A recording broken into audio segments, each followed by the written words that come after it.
তৃতীয় অধ্যায়। লোকটি এখনো মারা যায়নি। আমি কি মরে গেছি, না বেঁচে আছি? আমার প্রাণহীন বিস্ফোরিত চোখ দুটো আকাশের অসীম নীলিমায় কি যেন খুঁজে বেড়াচ্ছে। সেবা সমিতি, পুলিশ বা আঞ্জুমানের লোকজন আমার মৃতদেহ সরিয়ে নেওয়ার আগে একবার এই দূতাবাসের সিঁড়িতে বসো, শোনো আমার কাহিনী।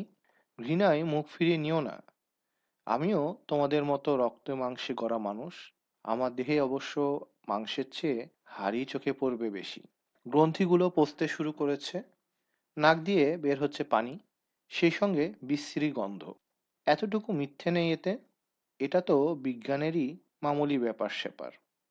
তোমার ও আমার মধ্যে পার্থক্য এতটুকুই যে আমার হৃৎস্পন্দন থেমে গেছে, মগজ হয়ে গেছে নিষ্ক্রিয়, আর পেটে এখনো ক্ষুধার তীব্র জ্বালা। আমি মরে গেছি সত্যি, কিন্তু এত ক্ষুধার্ত যে পেটে এক কোণা চাল পড়লে আমার মৃতদেহ আবার জীবন্ত হয়ে উঠবে। বিশ্বাস না হয় একবার পরখ করে দেখতে পারো। কিন্তু যাচ্ছ কোথায়? মরা মানুষকে ভাত চাইতে দেখে বুঝি ভয় পেয়ে গেলে? কলকাতায় মরা মানুষও ভিক্ষা চায়। আমি একটু মশকরা করলাম। ভগবানের দোহাই চলে যেও না। শুনে যাও আমার জীবন কাহিনী। চালের কথা ভেবে ব্যস্ত হইও না। চাল তোমার হাতের মুঠোয় ধরে রাখো। আমার শরীর পচতে শুরু করেছে, তাই তোমার কাছে আমি আর চালের একটা কণাও ভিক্ষা চাইব না। এ শরীরের জন্য আজ আর এক কণা ভাতেরও প্রয়োজন নেই। এই দেহই একদিন এক কণা চালে পরিণত হবে। এই মাটির দেহ নরম মাটিতে মিশে বিলীন হয়ে যাবে। মাটিতে বোনা ধানের বীজ দেখতে দেখতে তার শেকড় ছড়াবে। তারপর একদিন অল্প পানির স্তর ভেদ করে মাথা তুলবে ওপরে। বাতাসে তার সবুজ শীষগুলো মাথা নেড়ে দুলবে, হাসবে, হাসিতে ফেটে পড়বে, রোদের সঙ্গে খেলা করবে, জ্যোৎস্নায় করবে স্নান, কান পেতে শুনবে পাখির কলগান। সেই ধানের শীষে মৃদুমন্দ হাওয়া এসে চুমু দিয়ে যাবে, আর তখন ধানের শীষে অণুতে অণুতে জন্ম নেবে নতুন এক রূপ, নতুন জীবন, নতুন এক কণা চাল। হ্যাঁ, ছোট খোসার আবরণে ঢাকা এক কণা চাল, স্বচ্ছ, শুভ্র, সুন্দর, শুক্তির ভেতরে যেন এক বিন্দু মুক্তা। আজ একটা গোপন রহস্য বলবো তোমাকে। পৃথিবীর মানব জীবনের সবচেয়ে গোপন কথাটি একমাত্র মরা মানুষই বলতে পারে। ভগবানের কাছে প্রার্থনা করো তিনি যেন তোমাকে মানুষ না করে এক কণা চালে পরিণত করে।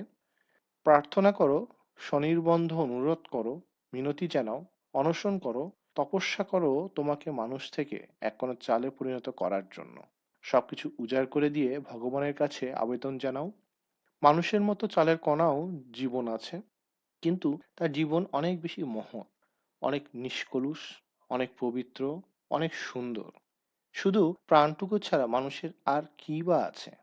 মানুষের সম্পদ তো শুধু তার দেহ নয়, বাড়িঘর, ধন দৌলত নয়।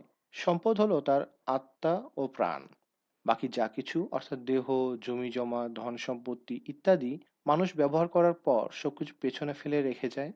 কিন্তু তার মনে আঁকা থাকে কয়েকটি ছবি, কয়েকটি স্মৃতির টুকরো, প্রজ্বলিত আগুনের অঙ্গার, এক টুকরো মুচকি হাসি। এসব নিয়েই মানুষ বাঁচে, আর মরার সময় শুধু দেহই সঙ্গে করে নিয়ে যায়। চালের করা জীবন কথা তোমাকে বলেছি, এবার আমার জীবন কথা শোনাবো। ঘৃণায় বিরক্ত হইও না। আমার দেহের মৃত্যু হলেও আমার আত্মা মরেনি। চিরনিদ্রায় ঢলে পড়ার আগে আমার আত্মা সেসব দিনের কাহিনী তোমাকে শোনাতে চায়, যখন আত্মা আর দেহ এক ছিল, একসাথে চলতো, কথা বলতো, হাসতো, নাচতো, গান গাইতো। আত্মা আর দেহ দুয়ের মিলনেই জীবন। এ দুয়ের মিলনেই আছে আনন্দ, প্রেরণা, প্রাণ, সবকিছু। মাটি আর পানি মিলেমিশেই জন্ম দেয় চালের কণা। নর আর নারীর মিলনে জন্ম নেয় এক হাসিখুশি জীবন্ত শিশু। আত্মা আর দেহ যখন এক হয়, এসো বসো, তখনই সৃষ্টি হয়। তোমাকে আমি দেহ আর আত্মার কাহিনী শোনাই। শোনাই আজ তাদের কথা যারা চিরদিনের জন্য বিদায় নিয়েছে।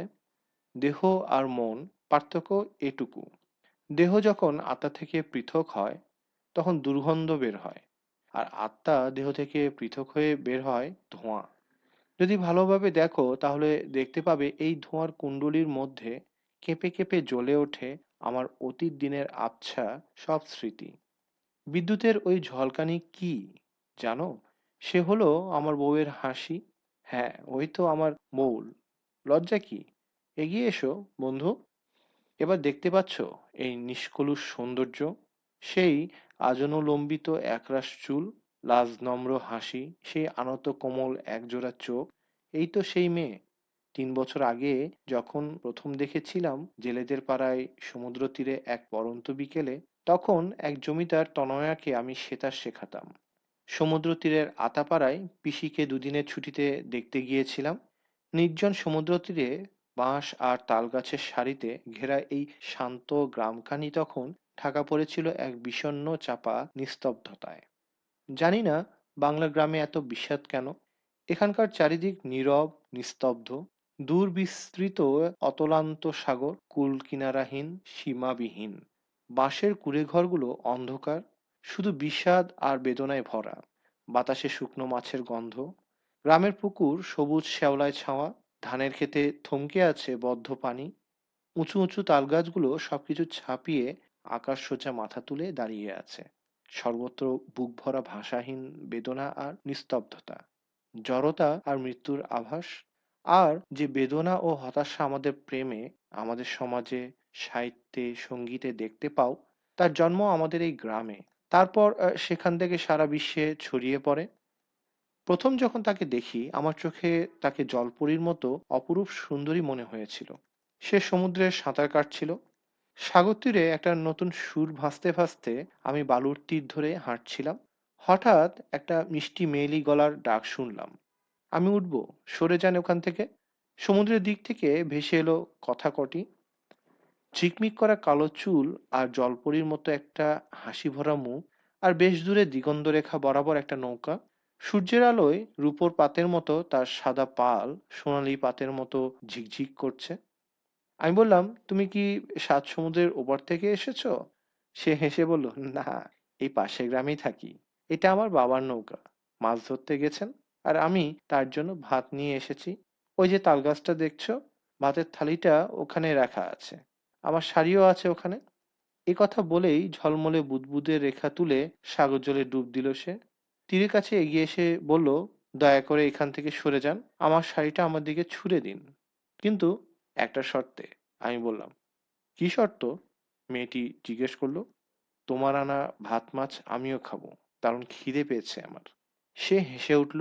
তারপর মুক্ত জলপরীর মতো পানির বুক চিরে দূরে ছুটে গেল, ঠিক যেখানে নীল সমুদ্রের সূর্য আলোর জাল বুনেছিল। তারপর সে ফিরল, তীরের দিকে এলো সাঁতার কেটে, কিন্তু এবার এলো ধীরে ধীরে, ছোট্ট এক কিশোরীর মতো খেলা করতে করতে। তোমার কি হলো? আমি জিজ্ঞেস করলাম। আজকাল চাল বড় আকড়া, টাকায় মাত্র 2 সের, ভাত খেতে দিতে পারবো না। তাহলে আমি কি করব? আমার তো ভীষণ। তাহলে লোনা পানি খান। সে ঠাট্টা করে আবার সমুদ্রের পানিতে ডুব দিল। আমার ঘরে বউ হয়ে সে যখন এলো, টাকায় তখন 2 সের চাল পাওয়া যেত। আমার মাইনে মাসিক 50 টাকা। বিয়ের আগে ভোরবেলা উঠতে হতো, রাঁধতে হতো নিজের হাতে, কারণ জমিদারের মেয়ের স্কুল সকালে, তার আগেই তাকে সেতার শেখাতে হবে। সন্ধ্যাবেলা 2 ঘন্টা গান শেখাতাম। দিনের বেলা যখন খুশি তখনই ডেকে পাঠাতেন জমিদার। বলতেন, বাজাও সেতার, মনটা বড্ড উদাস হয়ে গেছে। তারপর এই পৃথিবীতে এলো আমাদের ছোট্ট সন্তান। কাছে এসো মামুনি, আচ্ছা একটু হাসি দেখিয়ে দাও ওদের, ওদের জানিয়ে দাও আমি নিষ্পাপ। আমার বয়স 2 বছরও হয়নি। আমি খেলতে চাই ঝুমঝুমি আর পুতুল নিয়ে। মায়ের বুকে দুধ খেয়ে তার কোলেই ঘুমিয়ে থাকতে চাই। আমি এত নিষ্পাপ যে নিজের কথা বলতেও শিখিনি। আমি শুধু জানি আকাশের দিকে তাকিয়ে থাকতে, যেখান থেকে মা বাবা ঘর হাসিতে আলো করে তুলতেই ভগবান আমাকে পাঠিয়েছেন। পাঠিয়েছেন এই স্যাঁতসেঁতে অন্ধকার ঘরখানা আমার কচি হাসিতে ভরিয়ে তুলতে।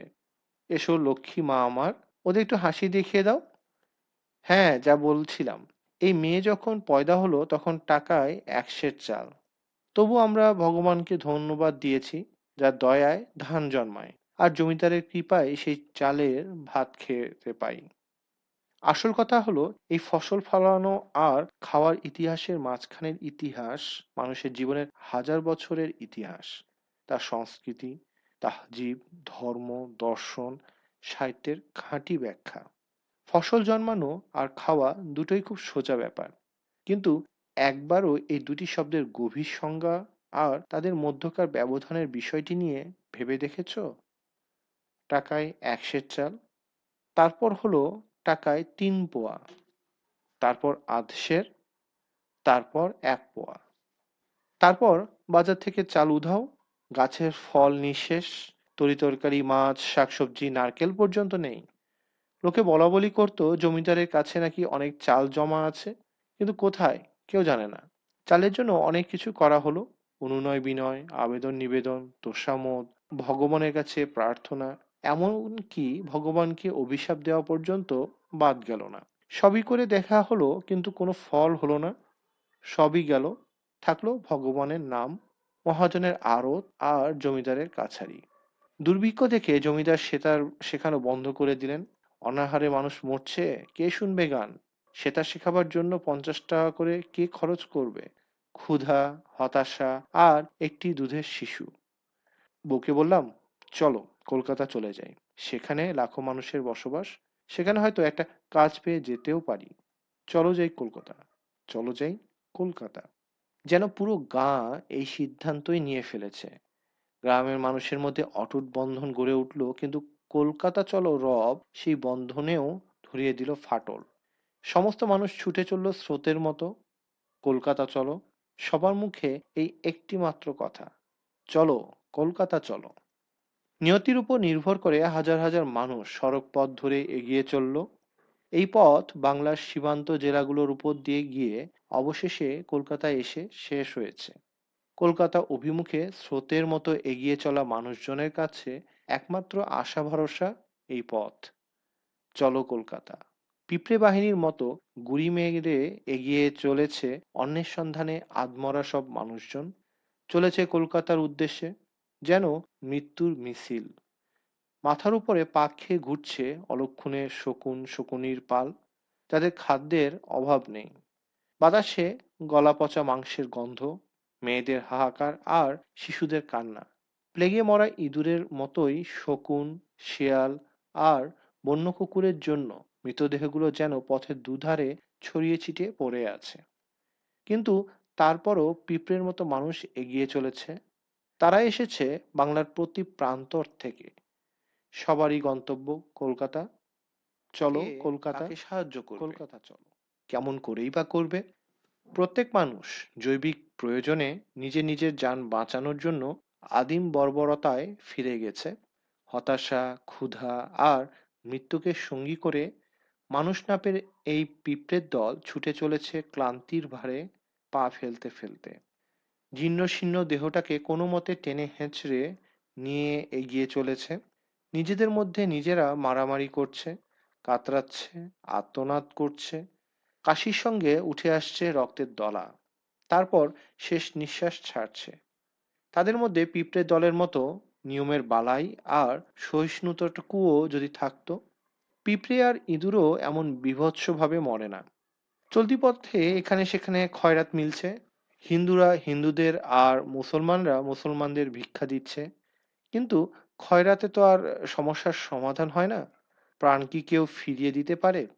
এ প্রতারণার সামিল একটা ব্যাপার, যে দেয় সে যেমন নিজের সঙ্গে প্রতারণা করে, তেমনি যে নেয় সেও প্রতারিত হয়। আমিও কখনো কখনো ভিক্ষে পেতাম। একদিন পেলাম একটা আস্ত নারকেল। মেয়েটা কতদিন ধরে দুধের জন্য কাতরাচ্ছে, আর তার মায়ের বুক এখন শুকিয়ে মরুভূমি। কতদিন ধরে যেন তাতে এক ফোঁটা পানিও পড়েনি।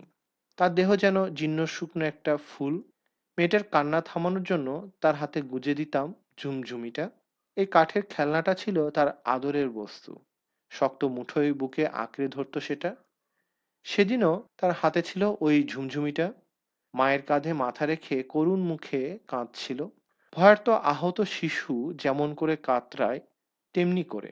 মরণ এসে যতক্ষণ না সব জ্বালা জুড়িয়ে দেয়, ততক্ষণ পর্যন্ত চলে তার এই কান্না। বলছিলাম, সেদিন কাটিয়েছি পুরো একটা নারকেল দিয়ে। নারকেলের পানি দিলাম মেয়েটাকে, আর নিজেরা খেলাম শ্বাসটুকু। মুহূর্তের জন্য মনে হলো পৃথিবীটা যেন আবার নতুন করে জন্ম নিয়েছে। গন্তব্য কলকাতা। সেই অপুরন্ত দীর্ঘ পথ ধরে এগিয়ে চলেছি। আমাদের প্রত্যেকের ঝুড়ি শূন্য, কারো হাতে কিছু নেই। যার হাতে যা ছিল হয় বিক্রি করে দিয়েছে, নতুবা অদল বদল করেছে। বাকি আছে শুধু মানুষের ব্যবসা। উত্তর ভারত থেকে এসেছে মানুষ কেনার খদ্দের। তাদের মধ্যে আছে অবলা আর অনাথ আশ্রমের ম্যানেজার। তাদের চাই শুধু অবলা আর অনাথদের। বাপ মায়েরা অনাথ বলে নিজেদের হাতে সন্তানকে তুলে দিচ্ছে ম্যানেজারের হাতে। গরিব ঘরের শিশুরাই হলো অনাথ। তাদের বাবা মা বেঁচে আছে কিংবা মরে গেছে, সেটা এখন একেবারেই গৌণ ব্যাপার। এদের মধ্যে মানুষের সত্যিকার ব্যবসায়ীও রয়েছে, যাদের কাছে নীতির কোনো বালাই নেই, ধর্মের নামে ধাপ্পাবাজি নেই, যারা ধার ধারে না কোনো সামাজিক অজুহাতের। হাটের ভেড়ার মতো মেয়েগুলোকে যাচাই বাছাই করে তারা কিনে নিয়ে যাচ্ছে। খাসা মাল দেখছি, রংটা একটু কালো, বড্ড কাহিল, মুখে আবার বসন্তের দাগ। আরে মাংস কই? গা জুড়ে শুধুই হাড়গোড়। থাক, ওতেই চালিয়ে নেওয়া যাবে। 10 টাকা দিয়ে দাও। স্বামী বিক্রি করছে স্ত্রীকে, মা বেচে দিচ্ছে মেয়েকে, ভাই বিক্রি করে দিচ্ছে বোনকে। অথচ যখন তাদের অবস্থা ভালো ছিল তখন এসব পতিতালয়ের দালালরা এ ধরনের কোনো ইঙ্গিত করলে তারা সঙ্গে সঙ্গে মেরে ফেলতো। কিন্তু আজ তারা ঘরের মেয়েদের শুধু বেচেই দিচ্ছে না, বিক্রির জন্য খরিদ্দারকে রীতিমতো তোষামত করছে। মাত্র একটা পয়সার জন্য পর্যন্ত দর কষাকষি করছে। ধর্ম, আদর্শ, মায়া মমতা, নীতি, জীবন মানবতার সব আদর্শ, সব কিছু আজ ধুলোয় লুণ্ঠিত। জীবন তার জৈবিক নগ্নরূপে মূর্ত, ক্ষুধার্ত, নিষ্ঠুর আর ভয়ঙ্কর হিংস্র পশুর মতো দাঁড়িয়ে আছে সে। বউ বলল, আমার মেয়েটিকেও বিক্রি করলে কেমন হয়? ভয়ে লজ্জায় মাটির দিকে তাকিয়ে সে কথাগুলো উচ্চারণ করে নীরব হয়ে গেল। আর চোখে সে একবার তাকায় আমার দিকে। তার কথায় আমার কি প্রতিক্রিয়া হয় সেটা দেখার জন্য তাকিয়ে থাকে। তার দৃষ্টিতে অপরাধীর লজ্জা, যেন সে নিজে তার মেয়ের গলা টিপে হত্যা করছে, যেন সে নিজের হাতে নিজের গলায় ফাঁসি রশি পরে তাতে গিট দিয়ে আত্মহত্যা করছে। আমার কোনো অভিযোগ নেই, কারণ আজ সে মারা গেছে। যখন সে ও কথা মুখে উচ্চারণ করে তখনই তার মৃত্যু হয়েছে, কিংবা ও কথা মুখে উচ্চারণ করার আগেই তার মৃত্যু হয়েছিল। কিন্তু আজও তার মৃত্যুর পরও আমি বুঝতে পারি না তার মুখ দিয়ে কেমন করে এমন কথা বের হয়েছিল, কেমন করে এ সম্ভব হলো।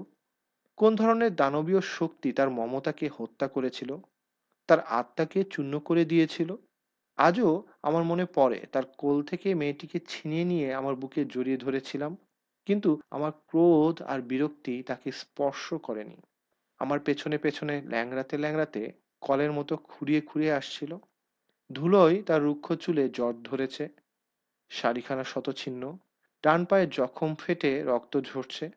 তার সেই চোখ, 3 বছর আগেকার সেই জলপরী, আজ কোথায়?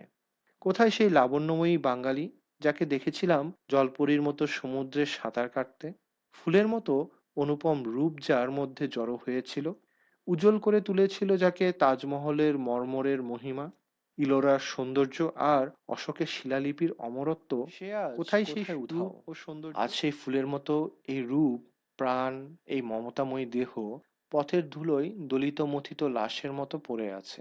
যদি সত্যি হয় যে নারী এক পরম বিস্ময়, যদি সত্যি হয় যে নারীই জীবন, নারীই তার ভবিষ্যৎ, নারীই উৎস, জীবনের সত্য, তাহলে বলতে হয় যে এই সত্য, এই বিশ্বাস, এই বিস্ময়ের উৎস এক কণা চাল থেকে উৎসারিত, যা না হলে তার মৃত্যু অনিবার্য। জলপরী আমার কোলে মাথা রেখে অন্তিম নিঃশ্বাস ছাড়ল। তার ধুলোমাখা নোংরা ক্লান্ত দেহ এলিয়ে দিয়ে পথের ধারেই চিরদিনের জন্য ঘুমিয়ে পড়ল। বার কয়েক হিক্কা তুলল, তারপরই ছাড়ল তার অন্তিম নিঃশ্বাস। তার মৃত্যুতে আমার দুঃখ নেই। দুঃখ কেবল এই জন্য যে কিভাবে তার মাতৃত্বের মমতার মৃত্যু হলো, যে মমতাকে আমরা চিরস্থায়ী বলে থাকি। জানি না কেন, কিভাবে, তাও বলতে পারবো না। মনে ভেসে উঠল অতীত দিনের স্মৃতি, যখন তাকে প্রথম চুমু খেয়েছিলাম আর তার দেহের গন্ধ মনে করিয়ে দিয়েছিল জুঁই ফুলের সুবাসকে। তার মৃত্যুর মুহূর্তেও সেই একই সৌরভ যেন আমার নাকে ভেসে এলো। চোখ অশ্রুসিক্ত হয়ে উঠল। তার মরা ঠোঁট দুটোর দিকে মুগ্ধ চোখে তাকিয়ে থাকলাম। অশ্রু ঝরে পড়তে লাগলো তার ঠোঁট দুটোর উপর, তার চোখ আর গালের উপর। মাত্র 19 বছরে না খেয়ে, সীমাহীন তৃষ্ণা বুকে নিয়ে, ধুলোমাখা দেহে, শতজীর্ণ কাপড়ে সে আমার কোলে মরে পড়ে আছে। সেই জলপরীকে মরার পর আজ কেন জানি ডাইনির মতো দেখাচ্ছিল। মৃত্যুর বিরুদ্ধে আমার কোনো অভিযোগ নেই, ভগবানের বিরুদ্ধেও নয়, নেই সেই পথের অন্ধ মিছিলের বিরুদ্ধে, এমনকি কারো বিরুদ্ধেই আমার কোনো অভিযোগ নেই। শুধু ভাবি যদি এমনি করে তাকে মরতে না হতো। আমি একজন মানুষ না, শুধু বন্ধু হিসেবে ভগবানের কাছে তার একজন অনুসারী হিসেবে জানতে চাই সে এমন কি পাপ করেছে যার জন্য তাকে বরণ করতে হলো এই পরিণাম। বেঁচে থাকলে হয়তো ছোট সে একটা সাদামাটা ঘর, জীবনযাপন স্বামী আর করতো। সন্তান, সাধারণ জীবনের সাদামাটা সুখ, এ নিয়ে যদি সে সাধারণ মানুষেরই মতো পুরোটা জীবন বেঁচে থাকতো, তাহলে কার কি ক্ষতি হতো? এরকম লাখ লাখ মানুষ আছে যারা জীবনে বেশি কিছু আশা করে না, মান চায় না, ধন, সাম্রাজ্য কিংবা প্রতিপত্তি চায় না, অথচ এই সামান্য সুখ থেকেই তারা বঞ্চিত। সেও এই একই রকম বঞ্চনার শিকার ছিল। এমনভাবে তাকে কেন মরতে হলো? যদি মরতেই হয় তাহলে তার নিজের গ্রামে সমুদ্রের তীরে নারকেলের ডালে কাঁপা বাতাস দেখে শেষ নিঃশ্বাসটুকু ফেলতে পারলো না কেন? এরকম জঘন্যভাবে কেন তাকে মরতে হলো, যেখানে চারদিকে জীবিতদের কাতরানি, শ্রান্ত ক্লান্ত পা ফেলার শব্দ আর পদচিহ্ন? মৃত্যু তেমন মানুষের অরণ্যে বহুদূর থেকে ভেসে আসা ক্ষুধার্ত কুকুরের কান্নার শব্দ ছাড়া আর কি? আমি তাকে কপর দিইনি, তাকে পুড়িয়েও আসিনি, তাকে রাস্তার পাশে ফেলে রেখেই মেয়েটাকে বুকে ধরে চলে এসেছি। এখনো কলকাতা অনেক দূরে। মেয়েটি এই কয়দিন কিছুই খায়নি, সে ক্ষুধার্ত, সে আর কাঁদতেও পারে না, তার গলা থেকে কোনো শব্দ বের হয় না। পানি থেকে ডাঙায় তোলা মাছের মতো ঠোঁট দুটো ফাঁক করা আর শব্দ করার শক্তিটুকুও তার নেই। পানির ওপরে মাছ ভেসে উঠে পানি পানের জন্য যেভাবে ঠোঁট হা করে থাকে, সেও ঠিক সেইভাবে বারবার তার মুখ খুলতে থাকে। এই ছোট্ট জলপরীর হাতে তখনও ধরা ছিল কাঠের সেই ঝুমঝুমিটা, নিষ্প্রভ প্রদীপের মতো আমার চোখের সামনে মরে যাচ্ছে, অথচ আমার করার কিছুই নেই। আমি তখনও এগিয়ে যাচ্ছি, আমার সামনে পেছনে ডানে বাঁয়ে মানুষ আর মানুষের ঢল। ওরা এগিয়ে চলেছে মৃত্যু উপত্যকার দিকে। প্রত্যেকেই যেন নিজেকে হারিয়ে ফেলেছে, প্রত্যেকেই পার হয়ে চলেছে সেই মৃত্যুময় বন্ধুর উপত্যকা। প্রত্যেক জোড়ার চোখে প্রত্যেকটি মুখে পড়েছে একই ছায়া। আমি হাত জোর করে প্রার্থনা জানালাম, হে বিধাতা, হে আকাশ ও মাটির স্রষ্টা, এই নিষ্পাপ শিশুটির দিকে একবার চোখ তুলে তাকাও। জগতের প্রভু, হে অন্নদাতা, তোমার দরবারে, তোমার রাজত্বে এক ফোঁটা দুধ কিংবা এক মুঠো অন্ন জুটবে না এই শিশুটির কপালে? চেয়ে দেখো, এর দিকে একবার তাকিয়ে দেখো, কেমন করে শুকনো মুখখানা হাঁ করছে, আর তারপরেই হয়তো তার দম বন্ধ হয়ে আসছে। ফলে সে থেকে থেকেই ছটফট করছে। দেখো, ক্ষুধার জ্বালায় তার শরীরটা বেঁকে যাচ্ছে। হে ভগবান, তুমি বলেছ মরণ নাকি সুন্দর, কিন্তু নিশ্চয়ই এ মরণ সুন্দর নয়। এই শিশুর অনেক ভালোভাবে মরা উচিত ছিল। হে ধ্বংসের দেবতা, এই আধফোঁটা কুড়িকে ধুলোয় মিশিয়ে দেওয়ার জন্য একটা ঝলমল করা বুদবুদের মতো, ঢেউয়ের বুকে দুলতে থাকা নৌকার মতো, নারকেলের গাছের সারির ছায়ায় প্রথম চুম্বনের মতো এই অপরূপ স্বপ্নকে কেন তুমি চুরমার করে দিতে এত উদগ্রীব? হে নিষ্ঠুর অন্ধবিধাতা, এর কি কোনো দাম নেই? প্রার্থনা কিংবা অভিশাপে কোনো ফলই হয় না। আমার মেয়েও কিরকম ধড়ফড় করে মারা গেল, তার সেই শেষ মুহূর্তের ভয়াবহ যাতনা আমি চোখে দেখেছি। আমার এই মৃত পাথরের মতো চোখ দুটোকে জিজ্ঞেস করো, তারা বলবে কতটা ভয়াবহ দৃশ্য তাদের দেখতে হয়েছিল। এক ফোঁটা দুধের জন্য কোঁকিয়ে কোঁকিয়ে সে মারা গেল। আকাশ থেকে এক ফোঁটা দুধও ঝরে পড়ল না, মাটির বুক চিরে এক ফোঁটা দুধ উঠে আসেনি। চেতনাহীন আকাশ, নিষ্ঠুর সড়ক, তার সামনে এই দীর্ঘ প্রাণহীন নির্মম পথ। মৃত্যুর কয়েক মুহূর্ত আগে সে হাতের ঝুমঝুমিটা আমাকে দিয়েছিল, সেটা এখনো আমার হাতের মুঠোয় ধরা। তার এই সম্পদ সে আমাকে দিয়ে গেছে। না, সে এমন সরল বিশ্বাসে আমার হাতে ওটা দিয়েছিল যে আমার বিশ্বাস সে আমাকে ক্ষমা করে দিয়ে গেছে। আমাকে দিয়ে গেছে পুরস্কার, সস্তা একটা কাঠের ঝুমঝুমি। কিন্তু আমি বিশ্বাস করি, যদি সে ক্লিওপেট্রা হতো তাহলে আমাকে দিত তার সমস্ত প্রেম। যদি সম্রাজ্ঞী মমতাজ মহল হতো তাহলে আমাকে দান করত তাজমহল। যদি রানী ভিক্টোরিয়া হতো, তাহলে আমাকে দিয়ে যেত তার সমগ্র রাজত্ব। কিন্তু ছোট এক অভাগা গরিব শিশু, তার ছিল মাত্র একটা কাঠের ঝুমঝুমি, তাই সে দিয়ে গেছে তার সর্বহারা পিতাকে। এমন কে আছে যে এই কাঠের খেলনার দাম যাচাই করতে পারে? তোমরা যারা ধনী মানুষের কাছে তুচ্ছ ত্যাগের ঢাকঢোল পেটাও, তারা নিয়ে যাও এই কাঠের ঝুমঝুমি, একে প্রতিষ্ঠা করো মানবতার মন্দিরে, যে মন্দির আজ থেকে 1000 বছর পর একদিন তোমাদের সকলের জন্যে আমার আত্মাকে গড়ে তুলবে। অবশেষে কলকাতা পৌঁছালাম, ভুখা, বিরান, নির্দয় নগরী, হৃদয়হীন নির্মম কলকাতা নগরী। নেই আশ্রয়, নেই এক মুঠো অন্ন। Sealdah station, Shyambazar, Burrabazar, Harrison road, Zakaria street, Bowbazar, Sonagachi, new market, Bhowanipore, কোথাও এক কোণা চালও মেলেনি। কোথাও মানুষকে কেউ মানুষ বলে গণ্য করে না। ক্ষুধার্ত মানুষ অভিজাত হোটেলের সামনে মরে পড়ে আছে। একই ডাস্টবিনে কুকুর আর মানুষ খাবার খুঁজে বেড়াচ্ছে। উচ্ছিষ্টের অংশ নিয়ে মানুষে কুকুরে চলছে লড়াই, আর সড়ক ধরে বিপুলাকার মোটরগাড়ি ছুটে যায়, তার ভেতরে যারা, তাদের ঠোঁটে হাসির ফোঁয়ারা। নগ্ন উপবাসী দেহে বেরিয়ে পড়া পাঁজরের হাড়গুলোকে মনে হয় যেন তারা লোহার শিকলে বন্দি। সেই শেকলে ওরা প্রাণকে বেঁধে রেখেছে। বন্দিত্ব থেকে বেরিয়ে পড়ুক সেই প্রাণ। এই কারাগারের দরজা খুলে দাও। এই সময় দ্রুতবেগে আরেকটা মোটরগাড়ি ছুটে যায়। কিন্তু দেহ তো আত্মার কান্না শোনে না। মা মরেছে, ছেলেরা ভিক্ষে করছে, স্ত্রী মরেছে, আর স্বামী ঘ্যানর ঘ্যানর করছে, রিকশায় যাতায়াতকারী সাহেবের কাছে পয়সা ভিক্ষা চাইছে। যুবতী মেয়েটি একেবারে উলঙ্গ, কিন্তু তার খেয়ালই নেই যে সে উলঙ্গ কিংবা যুবতী। এমনকি তার খেয়াল নেই যে সে একজন নারী। সে শুধু জানে যে সে ক্ষুধার্ত।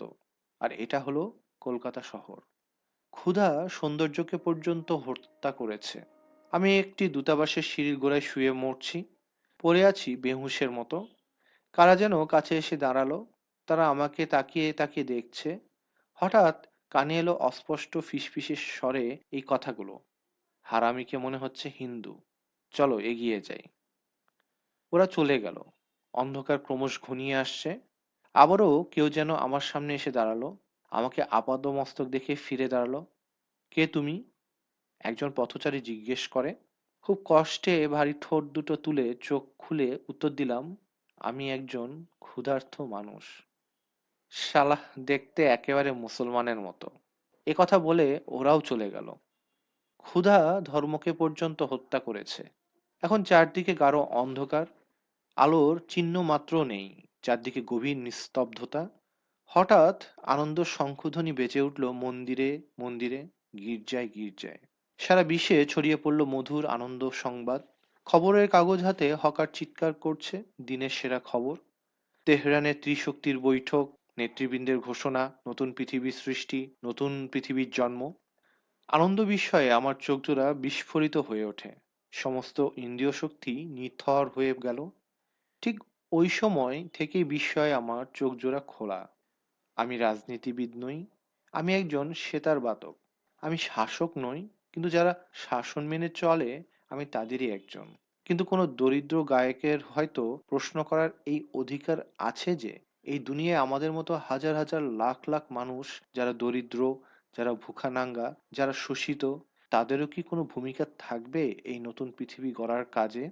আমি এই প্রশ্ন জিজ্ঞেস করেছি কারণ ত্রিশক্তির নতুন জগতে আমি বাঁচতে চাই। আমি যুদ্ধ ঘৃণা করি, ঘৃণা করি ফ্যাসিবাদ, ঘৃণা করি অত্যাচার আর অন্যায়কে। আমি রাজনীতিক নই, কিন্তু একজন সেতারবাদক হিসেবে এতটুকু বুঝি যে গানে বেদনার সুরের ছোঁয়া আছে। সে গান শ্রোতাকে ব্যথিত করে তোলে। যে মানুষ কৃতদাস সে অন্যকেও দাস করে তোলে। পৃথিবীর 5 জনের একজন মানুষ হচ্ছে ভারতীয়। যে শৃঙ্খলে প্রতিটি ভারতীয় বাঁধা, পৃথিবীর বাকি 4 জন মানুষ তার জন্য ব্যথা পায় না। এ হতে পারে না। যতক্ষণ পর্যন্ত আমার সেতারে একটা বেসুরো তার থাকে, ততক্ষণ সমস্ত রাগিনী বেতালে বাজতে থাকবে। যতদিন একজন মানুষও অনাহারে থাকবে, ততদিন পর্যন্ত সমস্ত পৃথিবী অনাহারে থাকবে। যতদিন একটি মানুষও দরিদ্র থাকবে, প্রত্যেকেই ততদিন পর্যন্ত দরিদ্র থাকবে।